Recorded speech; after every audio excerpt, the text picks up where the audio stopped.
Who really rules America? Who is the true master of its destiny? Who exactly determines the course of the most powerful country in the world? It might seem like a childish question. The 47th President of the United States, Donald Trump. That's as straightforward as it gets. In reality, things are more complicated. The US political system is complex and often unclear to outsiders.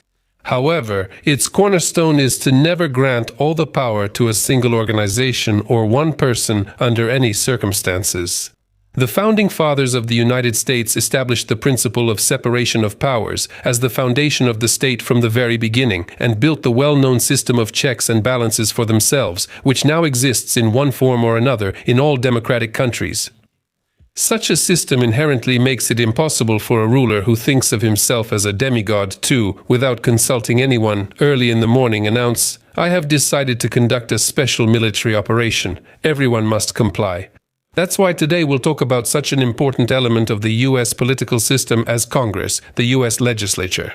We'll look at how exactly it influences American politics and why even a self-absorbed Trump has to take its opinion into account.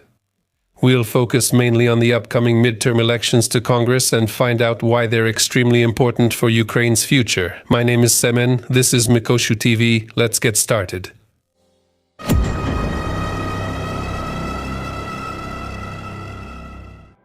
Peculiarities of national politics in the USA. Even a schoolchild knows that the American Congress consists of two chambers. The lower one is called the House of Representatives and consists of 435 congressmen. At the same time, each state has a different number of representatives depending on its population.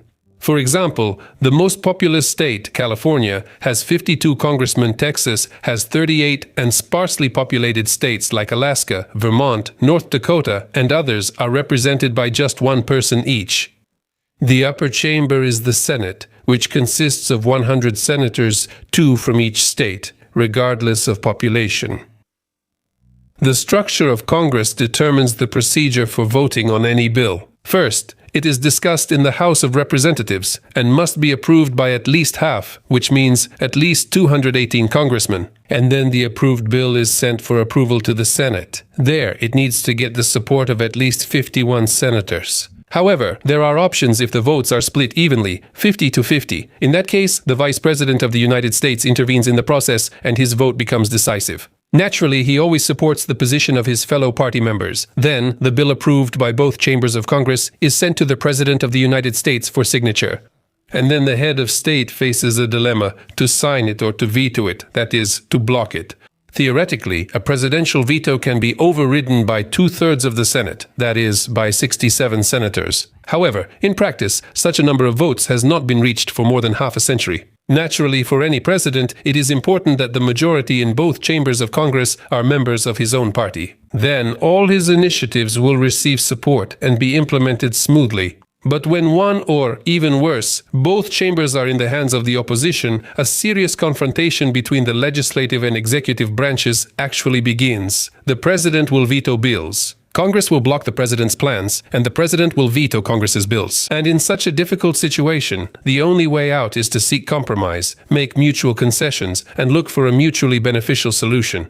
That's how American politics works. Although at first glance such a practice looks like some kind of chaos, the founding fathers of the United States actually intended exactly this. They were seriously afraid of the tyranny of the majority. That is why the American political system itself is designed so that the most important decisions are not the result of unilateral actions by one side, but the result of mutual agreement and the search for consensus. This is not Putin's Russia, where State Duma deputies have been obediently nodding along to every word of their half-crazy little czar for almost a quarter of a century. What is happening in Congress right now?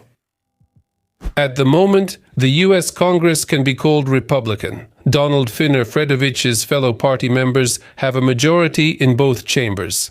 However, this majority is quite shaky, especially in the lower house. In the House of Representatives, Trump's fellow party members have a minimal advantage with only 218 out of 435 seats. Therefore, if just one congressman fails to attend the session, that's it. Voila, the vote falls through.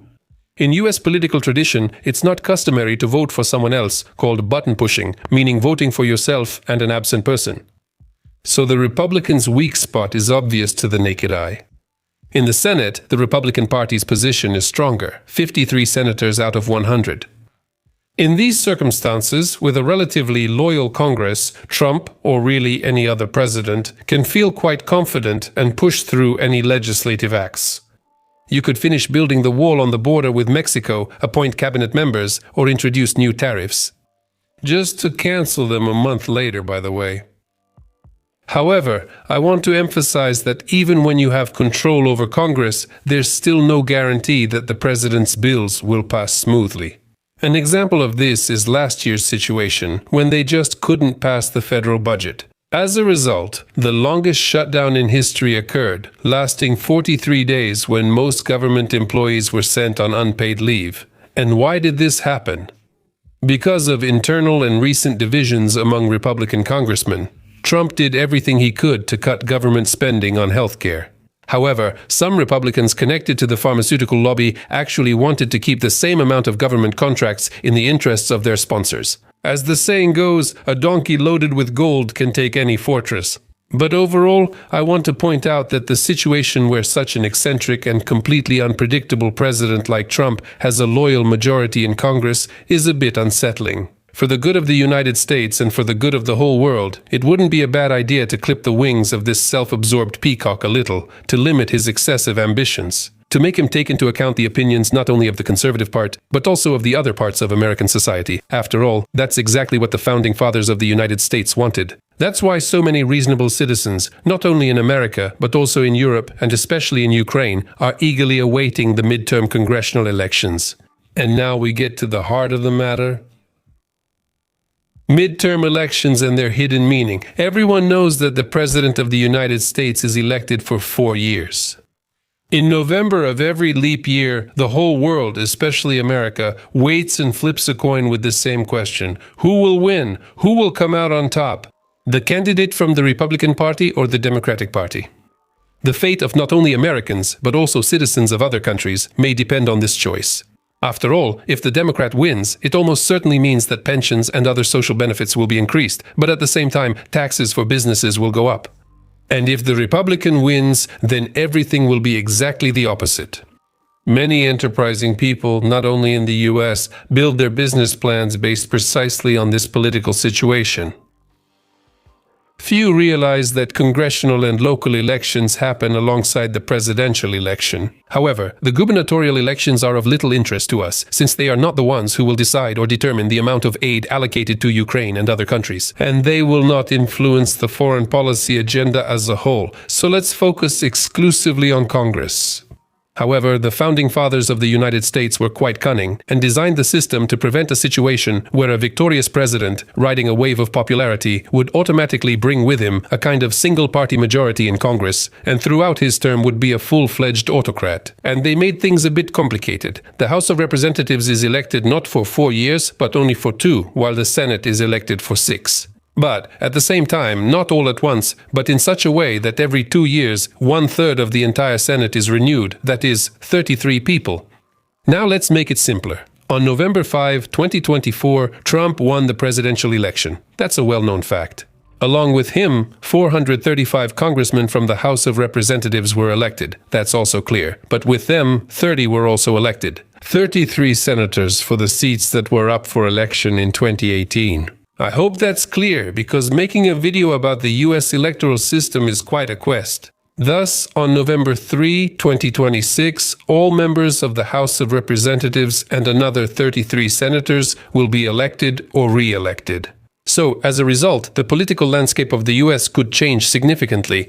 Moreover, for many decades there has been a pattern that the party of the sitting president always loses the majority in one or even both chambers of Congress during the midterm elections.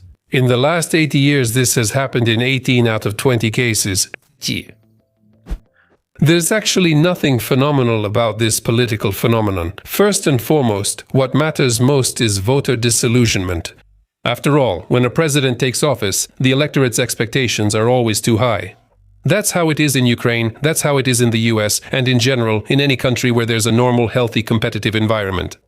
This definitely doesn't apply to Russia or Belarus, where the winner of the election is known even before it begins. So, after 2 years of the US president's term, many of his former supporters start to see things differently. An inevitable clash with reality occurs. Pre-election promises often get bogged down due to complicated bureaucratic procedures, and even the most well-thought-out reforms usually don't deliver immediate results. And especially if there are no clear economic successes, a drop in approval ratings is almost inevitable. Moreover, during this time, the opposition is regrouping, gathering strength, preparing for a comeback, and very effectively using the failures and miscalculations of the current president. And there are always some. All these factors can easily be multiplied by the Trump factor. There are tons of mistakes and miscalculations there, plus a completely unpredictable foreign policy. The Democrats definitely have plenty to work with, even without using the notorious Epstein files. In free democratic societies, people are always more likely to vote against rather than for. In political science, this is called the protest voting effect. Remember, back in 2019, Ukrainians were voting more against Poroshenko than for Zelensky. And in 2020, Americans were voting not so much for Biden, but rather just to get Trump out as soon as possible. So on November 3rd, more Democrats than Republicans are likely to come to the polls.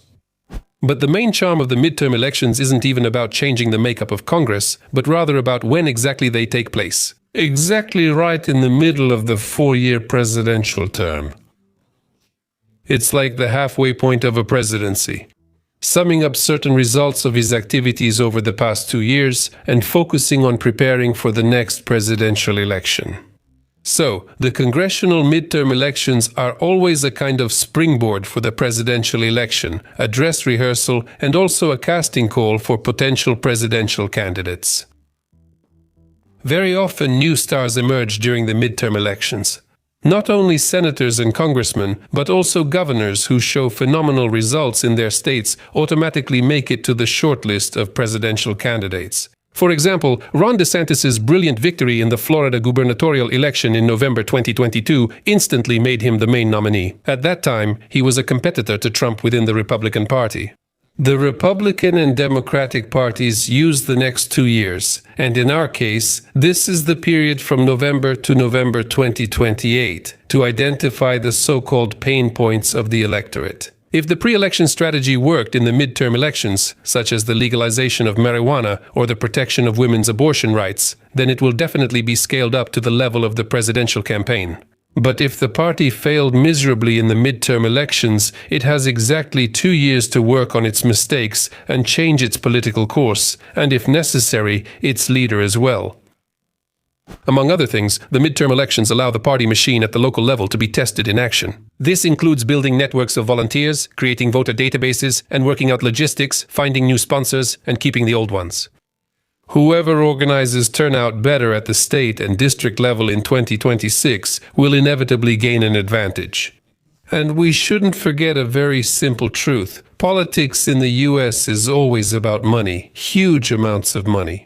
During the midterm elections, major sponsors closely watch which politicians can fill venues, whose rhetoric sells better to voters, and who knows how to spend allocated funds on advertising effectively.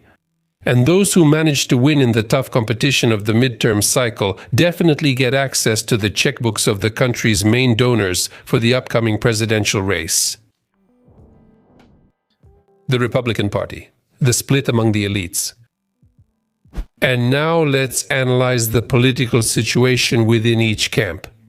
And we'll start with the currently ruling Republican Party. At the moment, it can be roughly divided into 3 clans or groups, whichever you prefer.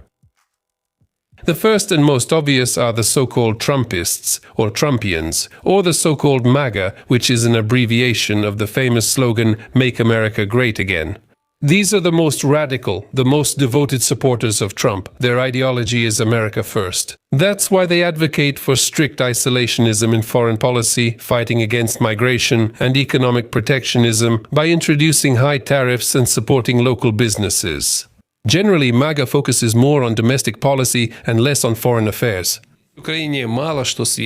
It's not only outside the area of interest for Trump supporters, but it even acts as a kind of irritant. An unnecessary mouth to feed, a poor and problematic relative that it's better to get rid of by shifting the burden onto Europe's shoulders, which is essentially what's happening now. Just remember what such an ultra-right politician as Marjorie Taylor Greene said about Ukraine and the Ukrainian authorities. Calling Zelensky a dictator is the mildest thing you can hear. However, the true leader of MAGA is undoubtedly the current Vice President of the United States, J.D. Vance. Journalists have long called him a bigger Trumpist than Trump himself.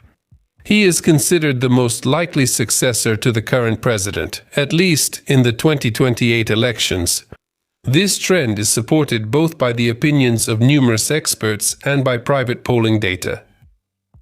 Another faction of the Republican Party consists of classic or traditional Republicans. Sometimes they are called Reaganites. Named after the 40th President of the United States, these are also conservatives, but more moderate ones. Until recently, they were the dominant group in the Republican Party. But now they are clearly in the minority. Many of them are either in quiet opposition to Trump or, on the contrary, are forced to pass themselves off as MAGA Republicans. It is the classic Republicans, such as Senator Lindsey Graham, who have always consistently supported aid to Ukraine, since they consider Putin's Russia to be the main geopolitical adversary of the United States. This group supports preserving and strengthening NATO and Euro-Atlantic unity in general, as well as the need for a tough stance against Russian influence around the world.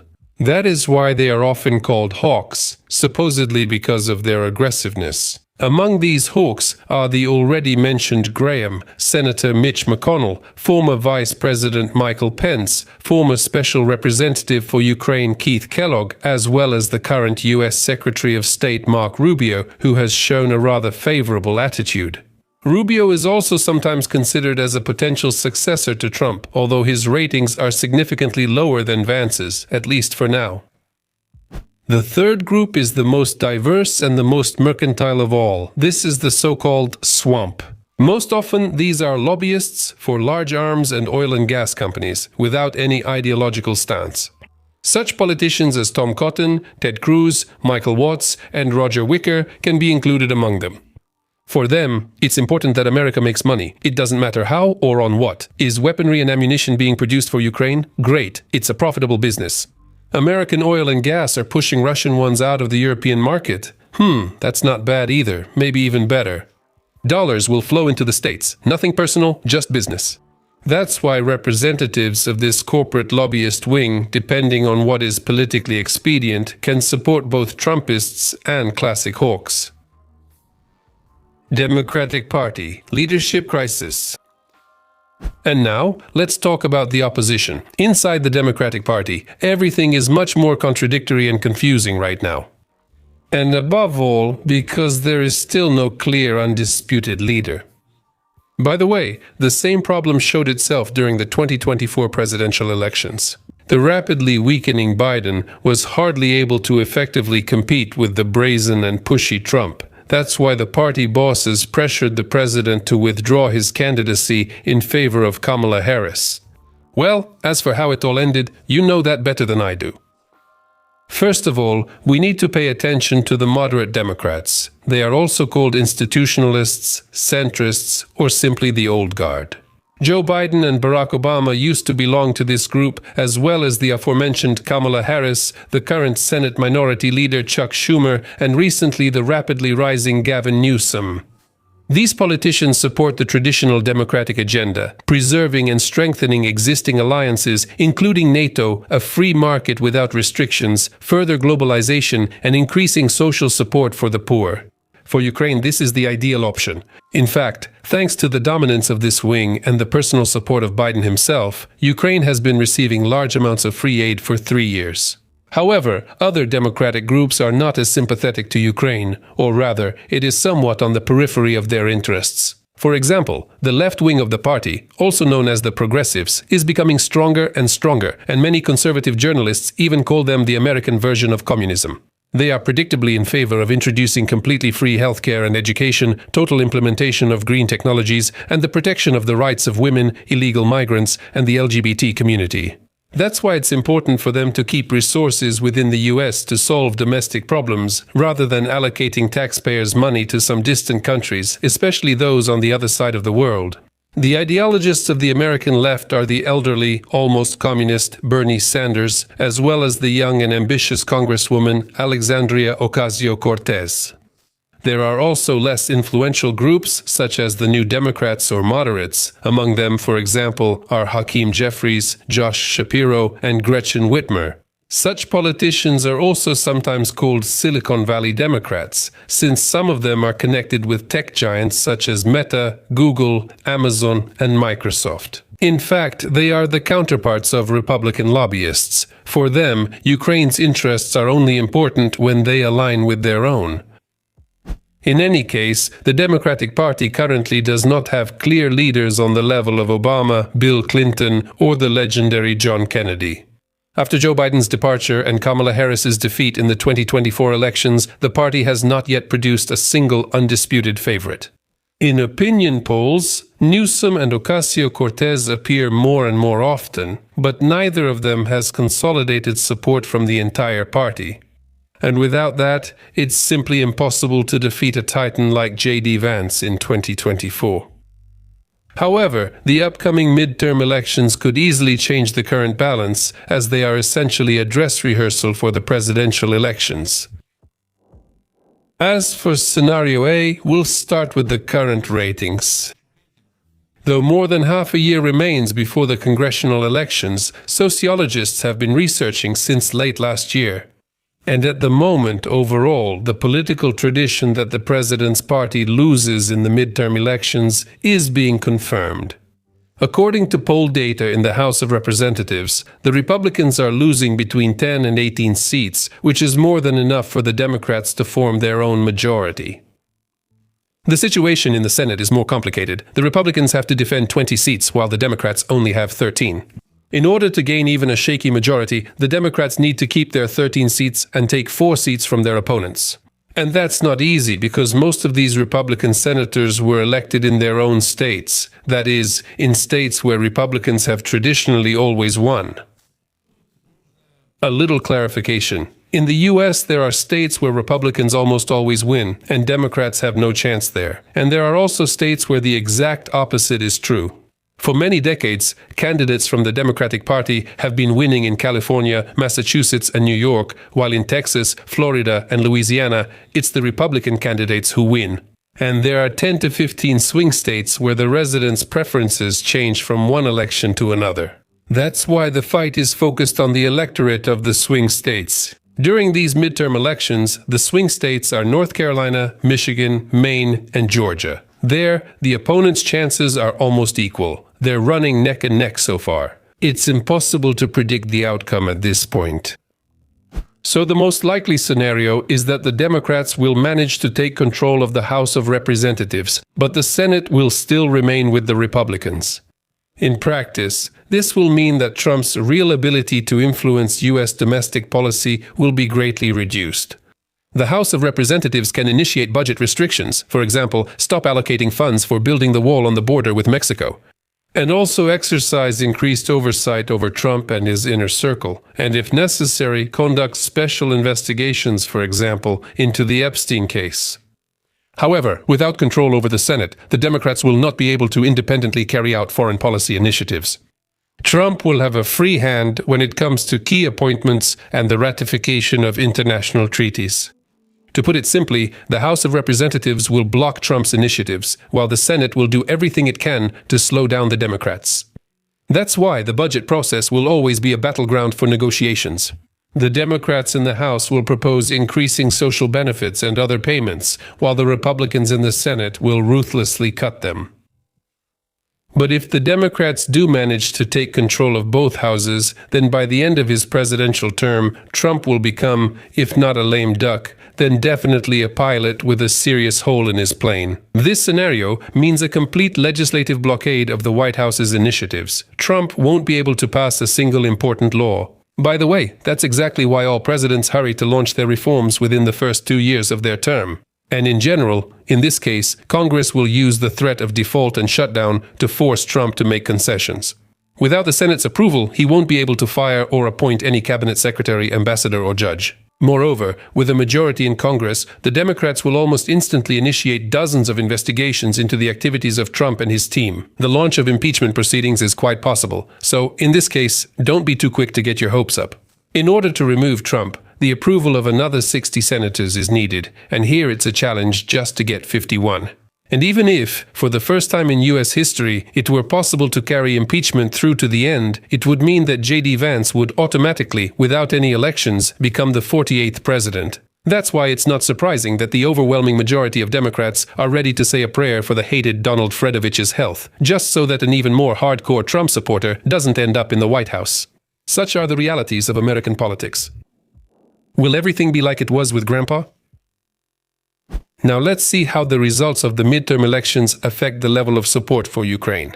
Today, many political analysts and opinion leaders claim that if the Democrats regain control of both or at least one chamber of Congress, everything will go back to the way it was. Supposedly, grant aid to Ukraine will be restored, priority arms deliveries, diplomatic support, and other favors from Uncle Sam. In short, everything will be like it was under Grandpa Biden. Let me pour a little cold water on those hotheads right away. The US is a presidential, not a parliamentary republic. Even without control over Congress, there are still plenty of powers to seriously mess up the plans of the Democratic Party. And first of all, to veto any bill that has been passed. So, to use a metaphor, if Congress is America's wallet because it controls financial spending, then the president is like a switch that can cut off the power supply at any moment. Naturally, objectively speaking, it's most beneficial for Ukraine if Congress, or at least one of its chambers, is controlled by Trump's opponents.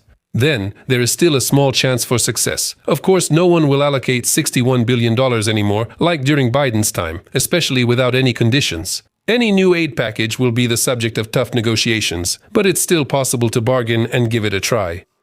So, if the Democrats regain the majority in Congress, aid to Ukraine could become the subject of various deals with Trump. The Democrats may agree to some concessions in exchange for new, even if small tranches. In such a scenario, Ukraine might even manage to push through the approval of a multi-year military aid package, even in the form of the now almost forgotten Lend-Lease. In addition, Democrats generally support maintaining and expanding sanctions against Russia, which will tie the presidential administration's hands from making any sudden unilateral concessions to Moscow. And moreover, even if Trump leans toward making compromises with Putin at the expense of Ukraine's interests, Congress can become a force for a tougher line and a break on a quick deal. That is, the risk of Kyiv capitulating under pressure from Washington is reduced to zero. Thus, a Democratic victory in the midterm elections means more predictable and institutionally secured support for Ukraine, and therefore much less dependence on Trump's personal whims. And 2028 is just around the corner. Thank you to all the viewers for watching all the way through. Thank you to the sponsors for supporting the channel. Without you, making such long videos wouldn't be easy. Goodbye, everyone.